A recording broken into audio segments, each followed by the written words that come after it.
একটা বাচ্চার বাপকে আমি বিয়ে করতে পারবো না। এটা তুই কি বলছিস মা? ওরা আমাদের বাড়িতে বিয়ের প্রস্তাব এনেছে, এটা আমাদের কপালের জোর।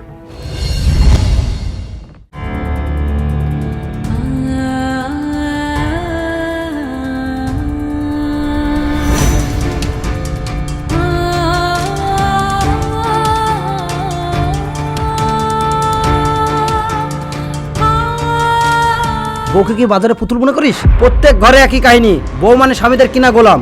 চল থানায়, দেখাচ্ছি মজা। ওকে নিয়ে যান স্যার, ওকে যা শাস্তি দেওয়ার দেন। আমার একটুও কষ্ট হচ্ছে না, বরং আমার গর্ব হচ্ছে। আমার ছেলে কোনো অন্যায় করে শাস্তি পাচ্ছে না। আমার ছেলে শাস্তি পেলেও সেটা কোনো অন্যায় কাজ করে না, উচিত কাজ করে। আপনি এসব কি বলছেন? আপনার কথা তো কিছুই বুঝলাম না। আমার ছেলের প্রথম বউটা ক্যান্সার রোগে আক্রান্ত হয়ে মারা যায়। তারপর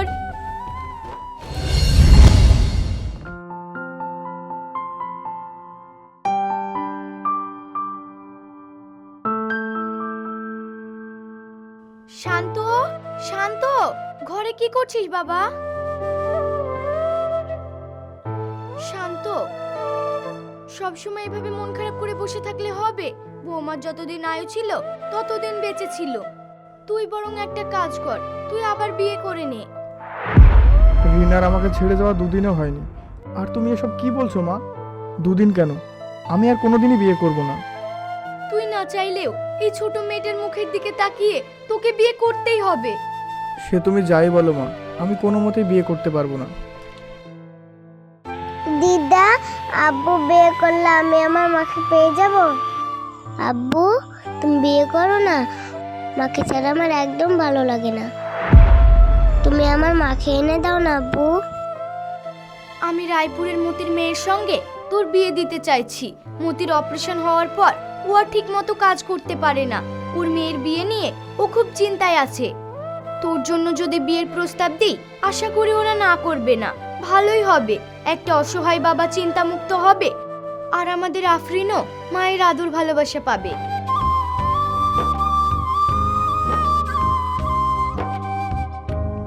ঠিক আছে মা, তুমি যেটা ভালো মনে করো। নিজের ছেলে বলে বলছি না, আবার সাধ্য সত্যি খুব ভালো ছেলে, শুধু ওর কপালটাই পোড়া। না হলে বৌমাকে আমাদের সবাইকে এইভাবে ছেড়ে যায়। এমন অপয়া অসুখ আমার বৌমাকে গ্রাস করলো, শত চেষ্টা করেও বাঁচাতে পারলাম না। আফসোস করে কি আর হবে, সবই ওপরওয়ালার ইচ্ছা।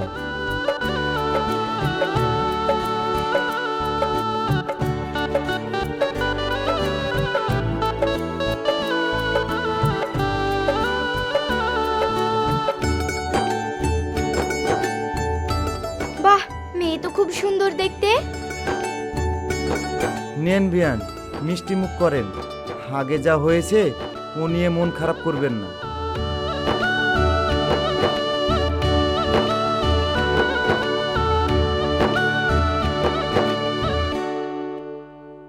মেয়ে আমাদের খুব পছন্দ। কি রে, তোর পছন্দ?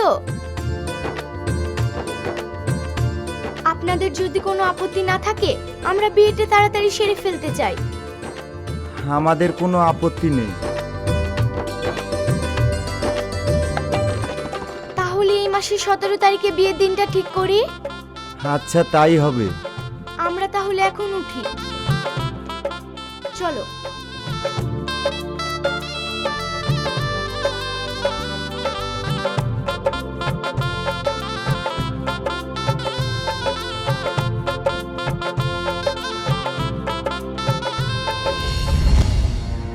একটা বাচ্চার বাপকে আমি বিয়ে করতে পারবো না। এটা তুই কি বলছিস মা? ওরা আমাদের বাড়িতে বিয়ের প্রস্তাব এনেছে, এটা আমাদের কপালের জোর। সে তোমরা যাই বলো, বিয়ে করবো না মানে করবো না। গরিব ঘরে জন্ম নিয়েছি বলে একটা বাচ্চার বাপকে বিয়ে করতে হবে?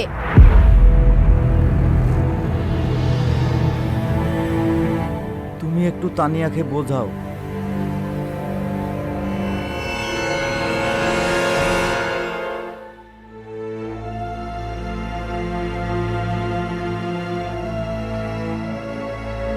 পাগলামি করিস না মা, বিয়ে তো যেখানেই হোক একদিন করতেই হবে। ছেলেটার একটা বাচ্চা আছে তো কি হলো, ছেলেটা খুব ভালো। আমার মাথা গরম করো না মা, বারবার একটা কথা বলতে পারবো না, আমি ওকে বিয়ে করব না।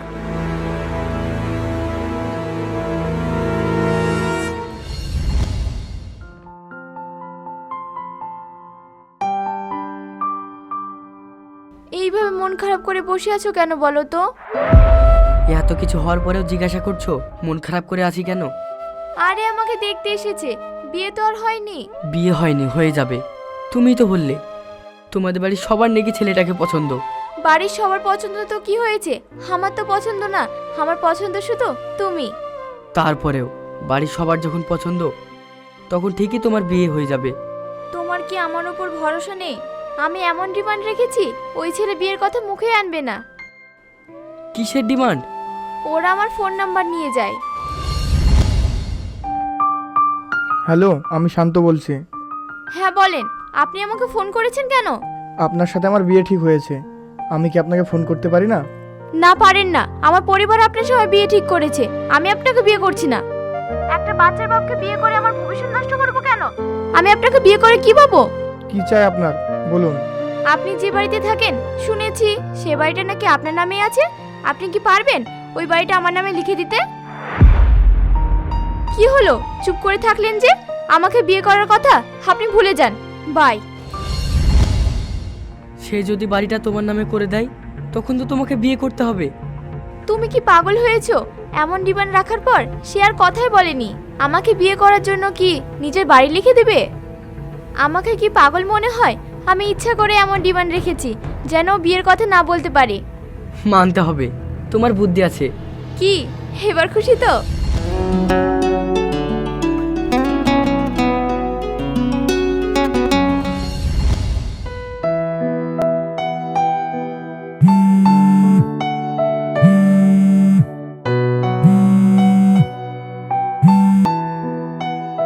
বলেছিলাম না আমাকে ছেড়ে তুমি ঠিকই বিয়ে করে নেবে।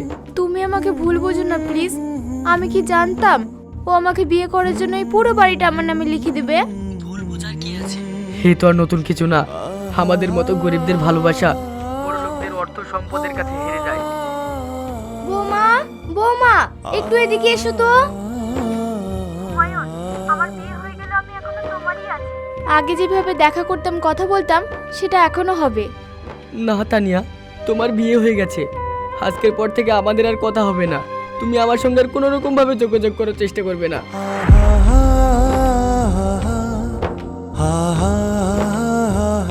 কে ফোন করেছিল? আমার একটা বন্ধু। মা তোমাকে ডাকছে, উত্তর দিচ্ছ না যে? আপনার মা চোখে দেখতে পাচ্ছে না আমি ফোনে কথা বলছি? তুমি আমার সাথে এইভাবে কথা বলছো কেন? তো কিভাবে কথা বলবো? আপনার সাথে পিরিত দেখিয়ে কথা বলতে হবে?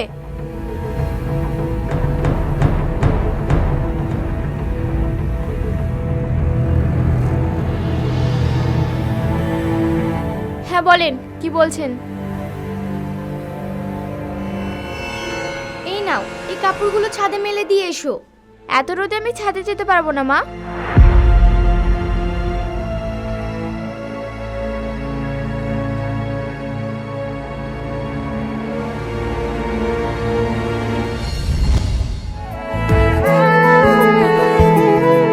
তুমি আমায় কথা দিলে আজকে দুজন মিলে হারাবো আছে না দেশে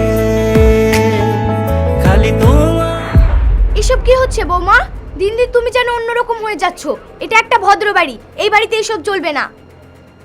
মা আপনি ভালোভাবে জানেন আমি রিলসে কতটা পপুলার। আমি এসব কিছু শুনতে চাই না। এই বাড়িতে এসব চলবে না বলেছি, চলবে না, বাস। দেখেন মা, আপনাকে ভদ্রভাবে বলছি, এবারে মালকিন আমি, তাই আমাকে এবারে নিয়ম শেখাতে আসবেন না। আপনার যদি কোনো অসুবিধা থাকে আপনি এই বাড়ি থেকে চলে যেতে পারেন। তানিয়া, কার সঙ্গে কি ব্যবহার করতে হয় সেটাও ভুলে গেছো নাকি? আমি কিছু ভুলিনি, আপনারা ভুলে গেছেন বাড়ির মালকিনের সঙ্গে কিভাবে কথা বলতে হয়, তাই মনে করিয়ে দিলাম। নেক্সট টাইম আমার পথে বাধা হতে আসলে ঘাট ধাক্কা দিয়ে বাড়ি থেকে বের করে দেবো। হ্যাঁ বল। কি রে, কি করছিস? রিলস বানাচ্ছিলাম। তুই আমাকে ক্ষমা করে দে বাবা, আজ আমার জন্যই তোর এই হাল। না মা, সবই আমার কপাল।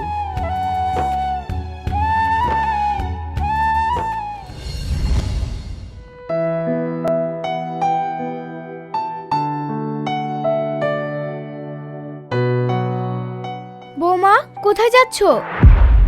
আমি যেখানে যাই আপনাকে বলে যেতে হবে নাকি? আমার ফিরতে লেট হবে। মা, আমাকে নিয়ে চলো না তোমার সঙ্গে। কে তোর মা? তুই কাকে মা বলছিস? তুই তো দিদার সঙ্গে বাড়িতে থাক। আমাকে কিছু বলো না মা, আমি ওই মেয়েকে বাড়ি লিখে দিয়ে কোনোদিনই বিয়ে করতাম না। যা হয়েছে সব তোমার জন্য।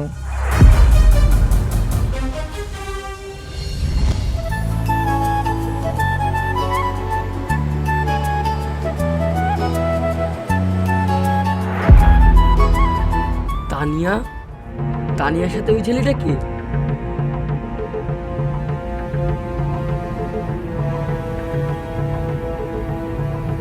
তানিয়া,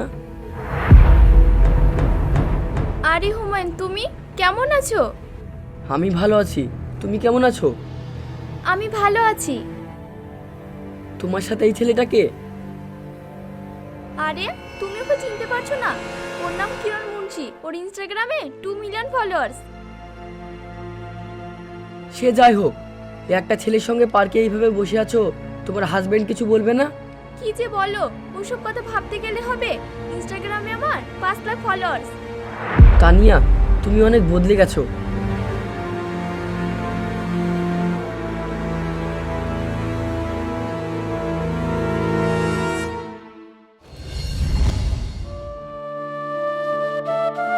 মা, তুমি কোথায় গেছিলে? তোমার জন্য আমার খুব মন খারাপ করছিল। তুইও কি তোর দিদার মতো আমার খোঁজ নিয়ে শুরু করলি নাকি? যা তো দিদার কাছে যা। আমি খুব ক্লান্ত, কেউ যেন আমার ঘরে না আসে।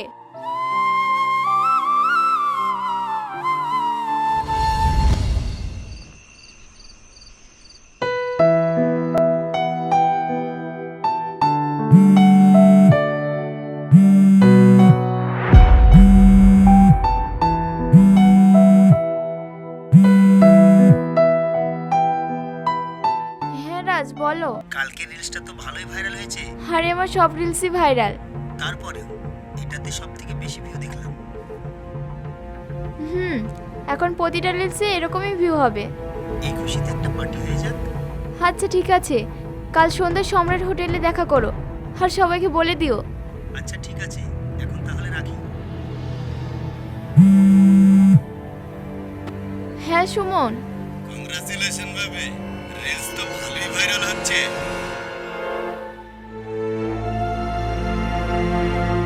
শোনো, কাল সম্রাট হোটেলে পার্টির আয়োজন করা হয়েছে, অবশ্যই আসবে কিন্তু। তুমি ডাকবে আর আমি আসবো না, তাই কখনো হয়? ঠিক আছে, কাল দেখা হচ্ছে।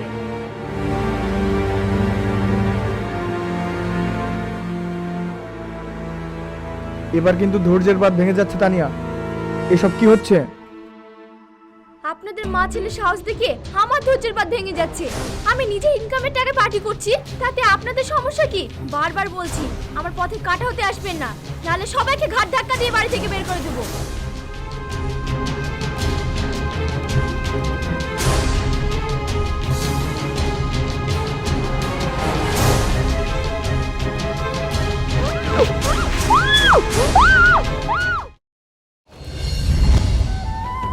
আপনারা থানায় কমপ্লেন করতে পারতেন, আপনার ছেলে নিজের হাতে আইন তুলে নেওয়া ঠিক হয়নি।